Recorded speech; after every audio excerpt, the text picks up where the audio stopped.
Assalamualaikum warahmatullahi wabarakatuh. Hari ini saya nak buat ulasan perlawanan di antara Kedah versus KL City, yang mana Kedah kalah 3-2 hasil comeback dari KL City. Gol KL City dijaringkan oleh Cici Kipre, Romain Morales dan juga Helisen Keyon, manakala gol Kedah dijaringkan oleh Balotelli dan juga Boyan Siga. Pada perlawanan ini, kalau kita lihat, pasukan KL bermain more to defensif yang bagus.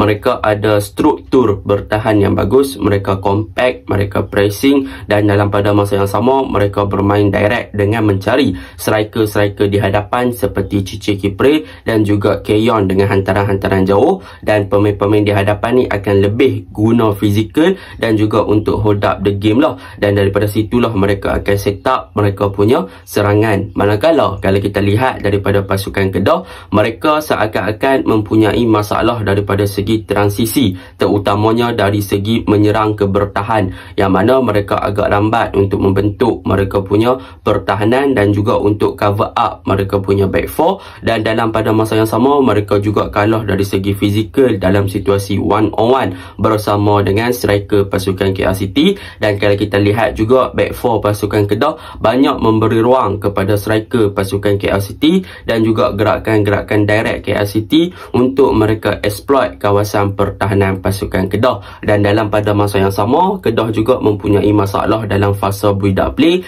yang mana apabila mereka cuba untuk menggerakkan bola dari satu department ke satu department, dari satu zone ke satu zone, Kedah mempunyai masalah daripada segi untuk mencari pemain-pemain yang berada di hadapan apabila KL City bermain dalam keadaan yang memberi pressing ataupun tekanan yang agak tinggi kepada pasukan Kedah dengan menutup passing lane. Dan dalam pada masa yang sama, pasukan KL City juga berjaya untuk cover up bahagian wide area dengan sangat baik untuk tidak membiarkan pemain-pemain Kedah untuk exploit kawasan tersebut. Tu sebab kita boleh tengok banyak pergerakan dari Hidalgo, Al-Hafiz senang dipatahkan di kawasan sayap. Jadi tanpa membuang masa, mari kita masuk ke dalam ulasan perlawanan. Untuk ulasan perlawanan kali ini, saya akan mulakan dengan pasukan KL City.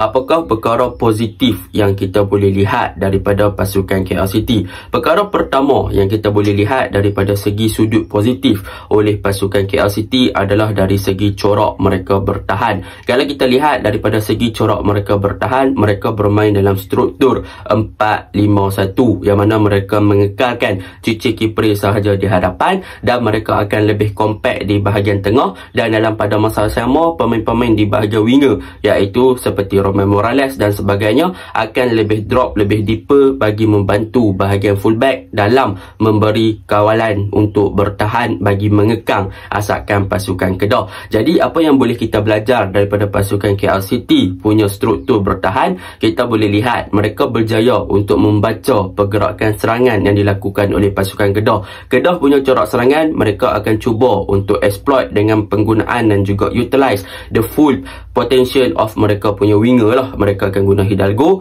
ataupun Al-Hafiz di bahagian kanan dan kiri. Jadi apa yang dilakukan oleh pasukan KL City adalah mereka gunakan pemain di bahagian winger mereka untuk drop, untuk melakukan track back bersama dengan bahagian fullback, iaitu kita boleh tengok Romain sentiasa membantu Declan Lambert di bahagian kiri pasukan KL City untuk mengekang gerakan yang dilakukan oleh Hidalgo. Jadi dekat situ akan terbentuk situasi 2 versus 1, maka Hidalgo akan banyak orang kata apa, orang yang makin dia dalam situasi 2 versus 1, maka Hidalgo tak akan ada space ataupun ruang untuk masuk ataupun melakukan penetration ke arah kawasan pasukan KL City. Jadi dekat situ Hidalgo terpaksa untuk bermain-main dengan berkesorangan sementara menunggu support daripada Wan Amir Rafiq untuk buat overlap ataupun support daripada letak untuk memberi bantuan kepada beliau lah. So benda tu yang menyebabkan defensive structure pasukan KL City memang solid di bahagian wide area apabila bahagian winger mereka banyak untuk drop bagi melakukan track back,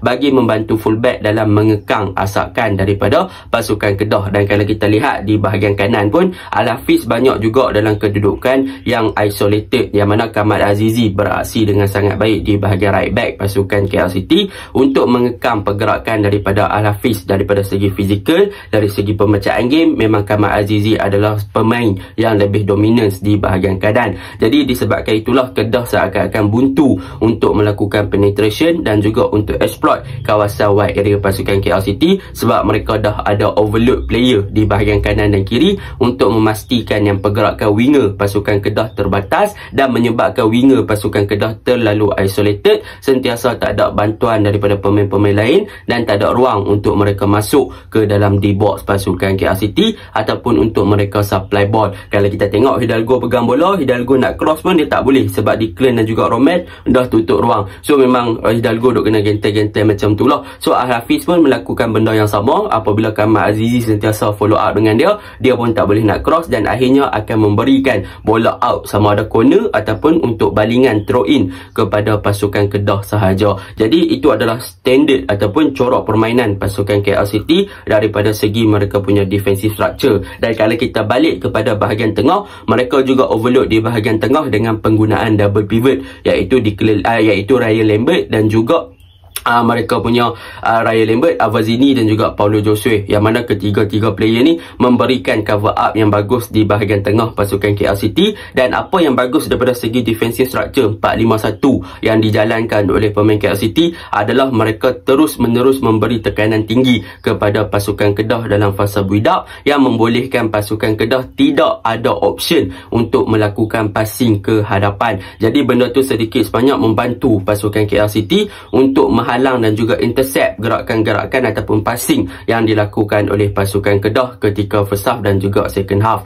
Dan benda itulah yang memberikan satu kaedah positif kepada pasukan KL City dalam pembentukan mereka punya defensive structure. Yang itu yang pertama. Yang kedua, kalau kita lihat daripada segi corak permainan oleh pasukan KL City ketika mereka menyerang, mereka adalah more to direct football, iaitu mereka akan supply bola ke bahagian hadapan dengan begitu banyak bagi mencari pemain-pemain di bahagian hadapan lah. Kalau kita lihat di first half, mereka banyak supply bola dengan gerakan-gerakan yang menarik dengan hantaran-hantaran jauh kepada Cice Kipre, dan benda tu berhasil. Sebab apa? Sebab Cice Kipre ada fizikal yang bagus, dia boleh hold up the game, dia boleh control ball, dia boleh untuk orang kata apa, dalam situasi 1-on-1 untuk beat pertahanan Kedah bagi melakukan percubaan direct ke arah gawang goalkeeper pasukan Kedah lah. Dan benda tu memang efektif, direct football yang dimainkan oleh KL City ataupun long ball untuk memastikan yang defense Kedah ni banyak terekspos ataupun terdedah kepada individu mistake ataupun untuk create space kepada striker pasukan KL City untuk gunakan ruang kosong yang ditinggalkan oleh pemain-pemain Kedah dengan menggunakan kelebihan fizikal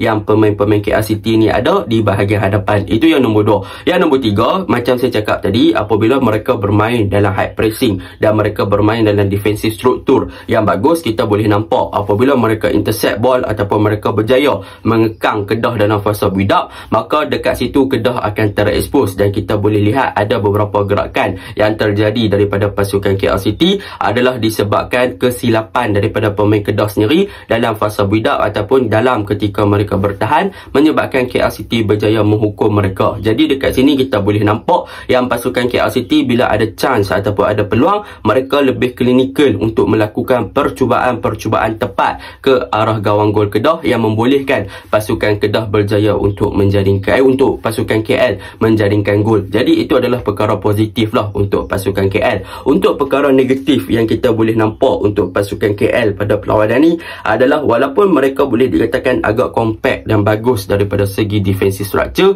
mereka sebenarnya kurang juga daripada segi awareness, terutamanya di first half. Yang mana kalau kita lihat dari segi gerakan counter attack yang dilakukan oleh Kedah untuk gol pertama oleh Balotelli, boleh dikatakan memang kat situ siapa nak digam Balotelli susah lah. Jadi benda tu agak orang kata apa, mungkin mereka agak bermain terlalu tinggi dan senang kena counter attack sebab mereka bermain dengan pressing yang tinggi. Dan yang kedua, kalau kita lihat dari segi situasi set pieces, gol yang kedua pasukan Kedah adalah kesilapan dari Azri Ghani yang keluar tapi tidak mendapatkan bola sampai kat kepala Boyan Siga. Jadi boleh dikatakan mistake yang KL City lakukan tidaklah terlalu banyak, tetapi bila masuk second half mereka perbaiki, mereka memastikan yang Kedah tak buat benda yang sama, mereka menghalang gerakan Balotelli, mereka man to man marking dan menyebabkan Kedah tak boleh untuk melakukan attacking dalam fasa build up play pasukan Kedah. So benda tu memang efektif lah untuk pasukan KL City. Jadi memang mereka deserve untuk menang sebab mereka ada quality player di bahagian hadapan yang bagus dari segi sizing and physical, dan mereka lebih clinical, dan dalam corak bertahan mereka berjaya bermain dengan high pressing. Mereka overload mereka punya wide area untuk cover up bahagian mereka untuk menghalang gerakan winger Kedah. Di bahagian tengah mereka compact untuk memastikan yang Kedah tak boleh nak penetrate di kawasan tengah, dan mereka menghalang pergerakan daripada Ott dan juga Amir Bek serta Lita untuk membentuk combination play. Balotelli dan juga Lira di second half dikawal dengan rapi dari segi man to man marking. Jadi benda tu menyebabkan Kedah seakan-akan buntu untuk create movement untuk melakukan penetration ke dalam di box pasukan KL City. Jadi itu untuk pasukan KL City. Kita masuk untuk pasukan Kedah. Apakah kekurangan untuk pasukan Kedah pada perlawanan ni? Kekurangan untuk pasukan Kedah yang pertama, kalau kita lihat daripada segi corak permainan pasukan Kedah, mereka masih lagi menggunakan corak permainan yang lebih kurang pada game-game yang sebelum ni, iaitu mereka akan melakukan build-up play daripada bawah dengan penggunaan daripada Boyan Siga sebagai BPD ataupun ball playing defender. Tetapi yang menjadi masalah apabila Boyan Siga cuba untuk melakukan bertindak as a ball playing defender untuk bawa bola lebih tinggi, untuk carry the ball lebih tinggi dan untuk supply ataupun open the game, pasukan Kedah pada perlawanan ni boleh dikatakan player-player Kedah terlalu statik, yang mana boleh dikatakan tak banyak off-ball movement dilakukan oleh pemain-pemain Kedah untuk keluar daripada pressing yang diberikan oleh pemain KL City. Jadi apabila tak banyak movement ataupun off-ball movement dilakukan oleh pemain-pemain Kedah dalam situasi pasukan KL City dah block dan juga menutup passing lane pasukan Kedah, maka di sini Kedah tak banyak option untuk melakukan open game dan juga tak banyak option untuk melakukan passing lebih ke hadapan. So daripada segi untuk move dari satu department ke satu department agak kurang, menyebabkan Kedah punya passing dan sebagainya akan lebih kepada long ball, ataupun mereka akan melakukan mistake-mistake dalam short passing yang menyebabkan hantaran-hantaran pendek mereka berjaya untuk di-intercept oleh pemain KL City yang dah baca game dan yang dah bermain dalam defensive structure yang bagus dan melakukan tekanan tinggi ke arah pasukan Kedah ketika dalam situasi ataupun dalam transisi dari bertahan untuk ke menyerang. Itu yang pertama, kelemahan pasukan Kedah. Kelemahan pasukan Kedah yang kedua, macam saya cakap tadi, apabila off-ball movement kurang, maka pemain akan lambat untuk memberi support. Sebagai contoh saya bagi, apabila bola dapat kat Hidalgo di bahagian kanan pasukan Kedah, dan pemain KL City ada dua orang, iaitu daripada Romel dan juga Declan, turun untuk melakukan track back bagi membantu Declan dalam mengekang pergerakan Hidalgo. Jadi bila Hidalgo touch the ball ataupun hold the ball, pemain-pemain Kedah tak banyak untuk memberi support kepada beliau. Jadi bila mana beliau tak banyak, beliau akan isolated. Bila isolated, beliau akan bertindak bersendirian.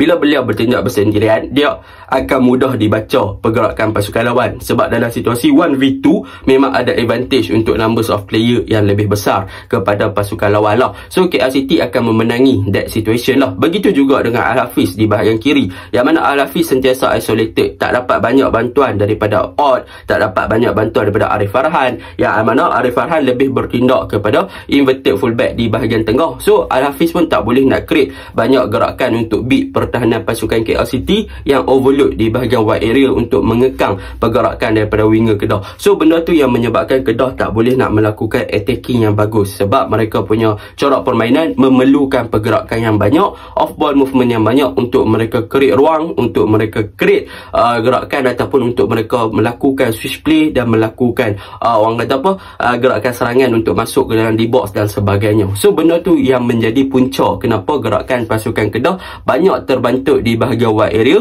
dan juga banyak terbantuk di bahagian tengah disebabkan kurangnya off ball movement. Jadi mereka tak ada receiver ataupun tak ada option untuk melakukan passing ke pemain-pemain yang lain, menyebabkan Kedah agak buntu untuk mengeluarkan diri daripada tekanan tinggi dan juga compactnya barisan pertahanan pasukan KL City. Itu yang pertama. Yang kedua, kalau kita lihat apa yang cuba dilakukan oleh Coach Nafuzi di second half adalah menukar formation kepada 4-4-2, iaitu kemasukan Balotelli dan juga Lira yang bermain di bahagian hadapan. Tetapi apa yang menyedihkannya adalah Balotelli dan juga Lira walaupun ada fizikal yang bagus di second half, tetapi mereka tak boleh nak untuk hold up the game dan tak mampu untuk memberi supporting play yang banyak kepada bahagian hadapan pasukan Kedah. Banyak gerakan-gerakan yang mereka berjaya cipta menunjukkan kelemahan daripada pemain-pemain Kedah sendiri, terutamanya daripada individual mistake, yang mana kalau kita lihat Lira daripada segi first touch agak agak kurang untuk melakukan first touch yang bagus, finishing pun agak tumpul, dan reaction dia toward the ball pun agak tumpul berbanding dengan Balotelli yang boleh dikatakan ada fizikal dan juga pace yang bagus, tetapi dia juga agak kurang daripada segi mobility dan juga agak kurang dari segi decision making. Dan begitu juga kalau kita lihat kepada bahagian winger pasukan Kedah, Al-Hafiz dan juga daripada Hidalgo, mereka ada ruang untuk melepaskan percubaan dan untuk release the ball lebih cepat ataupun lepaskan bola lebih cepat, tetapi decision making yang dibuat oleh pemain-pemain Kedah dalam fasa menyerang agak kurang dan juga menyebabkan bola dilepaskan dengan agak lambat dan berjaya untuk dipatahkan ataupun dirampas bola tersebut oleh pemain-pemain KL City yang lain lah. Jadi benda tu pun memberi kesan kepada corak serangan pasukan Kedah itu sendiri.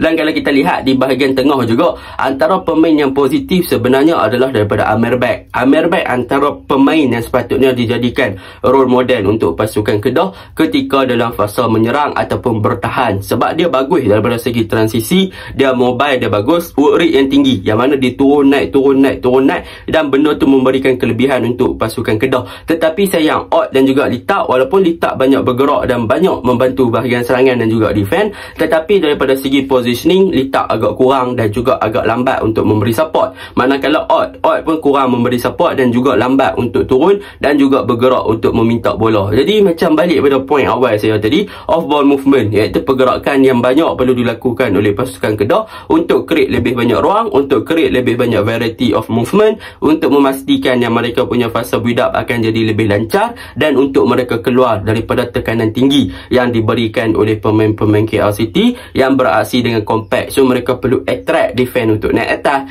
bermain dengan long ball dan sebagainya. Mereka tak boleh untuk create the same idea waktu menyerang. So mereka tak boleh nak hanya fokus, oh dapat bola buka kepada winger hold the touchline, bawa masuk, lepas tu cross, ataupun winger time cut back, ataupun di belah bahagian tengah open kepada wide area, lepas tu nak masuk cut back, ataupun bahagian tengah nak melakukan shoot dari luar kotak penalti, macam tu saja tak boleh. Sebab mereka perlu create another idea untuk memastikan yang mereka ada creativity yang lebih banyak daripada segi corak serangan untuk beat pertahanan yang compact dan juga yang sangat-sangat bagus dari seperti pasukan KL City. Kalau mereka still stick to the same idea every time mereka menyerang, so pihak lawan akan mudah baca lah. Tu sebab kalau kita tengok setiap kali Kedah pegang bola, pemain-pemain KL City dah tahu mereka akan push untuk player overload wide area, sebab mereka akan tahu Kedah akan buka di kawasan wide area untuk passing kepada pemain-pemain winger. So benda itulah yang perlu untuk pasukan Kedah perbaiki. Dan kalau kita lihat daripada performan Kedah, memang kita dapat lihatlah perbezaan. Arif Farhan masuk inverted, Al-Hafiz